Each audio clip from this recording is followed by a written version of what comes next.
या 56। माननीय मंत्री जी।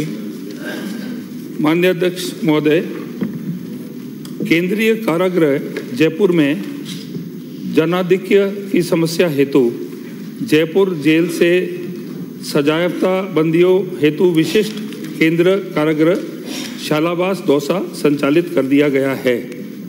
वर्तमान में केंद्रीय कारागृह जयपुर को अन्यत्र स्थान पर स्थानांतरित करने का कोई प्रस्ताव विचाराधीन नहीं है।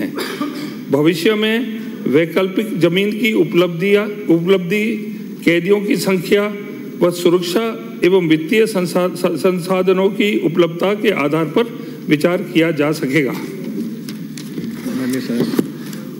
क्या सरकार कोई ऑल्टरनेट जमीन पे भविष्य में विचार रखती है? जयपुर की सेंट्रल जेल में कुल मेल और फीमेल कैदियों की संख्या कितनी है और उनकी कैपेसिटी कितनी है? क्या यह सही है कि शहर में जेल असुरक्षित हो गई है और जेल में हर तरह के ऐशो आराम की संबंधी सामग्री कैदियों को मिल रही है? मोबाइल फ़ोन जिससे मुख्यमंत्री तक को धमकी मिल जाती है, को रोकने का आप क्या प्रयास कर रहे हैं? मैं 3-4 अखबार की कटिंग और आपके संज्ञान में लाना चाहता हूँ। 17/1 को दैनिक भास्कर लिख रहे हैं कि बीकानेर जेल में बंद अपराधी 842 बाहरी लोगों के संपर्क में। 18/1 में जेल से 100 नंबर कैदी पर कॉल और कैदी की धमकी के सीएम को शूट आउट करूंगा। 10/1 को सेंट्रल जेल बंदी ने मोबाइल निगला। तो इन सब बातों को रोकने के लिए हम क्या प्रयास कर रहे हैं? माननीय अध्यक्ष महोदय, सेंट्रल जेल जो है उसमें कुल जो है कैपेसिटी 1173 कैदियों की है।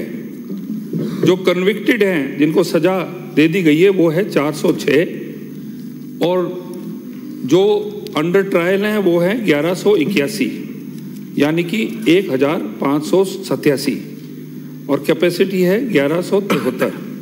इसलिए शालावास के अंदर 700 कैदियों के लिए हमने अतिरिक्त सुविधा उनको मिल रही है, जिसमें से 340 जो है वहाँ पर अभी हैं। 64 जो हैं वो सेंट्रल जेल से वहाँ गए हैं।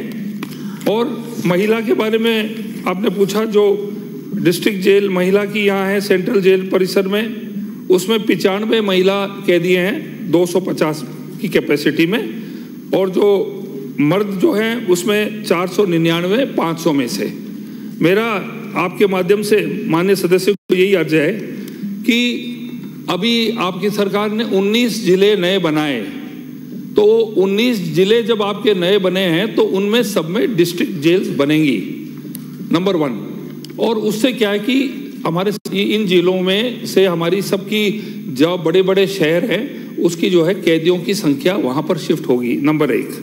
नंबर 2, माननीय सदस्य का मेन उद्देश्य जो मुझे लग रहा है वो ये है कि आपके कार्यकाल में जब आप सरकार आपकी थी, आप उसको ज्वेलरी हब बनाने की कोशिश कर रहे थे 70 बीघा जमीन को, और 5 साल आप सरकार में थे तो आपके पास कितना समय था? उसी टाइम आप वित्तीय स्वीकृति दिला के शिफ्ट कर देते, लेकिन आपने नहीं किया। और ये डिस्ट्रिक्ट जेल्स बनने से हमें इसका बहुत फायदा मिलेगा माननीय अध्यक्ष। ये सही नहीं है कि असुरक्षित हो गई है, शहरों में जेलें असुरक्षित हो गई है, और जिस तरह से मोबाइल मिले और मुख्यमंत्री तक को धमकियां मिली है उसके बारे में आपने कोई जवाब नहीं दिया।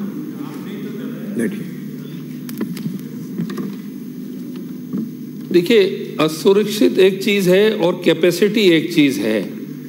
अब कई जगह मोबाइल्स का स्मगलिंग वगैरह हर जेल में हम वारदातें आती रहती हैं, लेकिन मेरा ये सोचना है अध्यक्ष महोदय कि आज जितने भी बड़े शहर हैं, चाहे कोटा है, अजमेर है, जयपुर है, जोधपुर है, अंत में ये जो वैल्यूएबल ज़मीन जो है बिल्कुल शहर के अंदर, और एक थोड़ी सिक्योरिटी की रिस्क भी होती है कैदियों की, इतने घनी आबादी के अंदर कोई निकल जाए कर जाए, it is a threat to human life.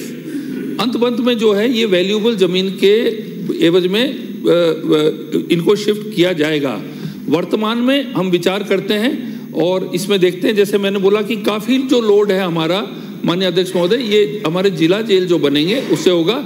लेकिन आपका सुझाव अच्छा है और ये सब बड़े शहरों में अंत में कितने साल बाद क्या वित्तीय संसाधन मिलने के बाद में ये अंत में यही होगा। कम से कम संभाग केंद्रों पे तो आपको विचार करना चाहिए। अगला प्रश्न है श्री कालू राम। प्रश्न संख्या 338। माननीय मंत्री जी।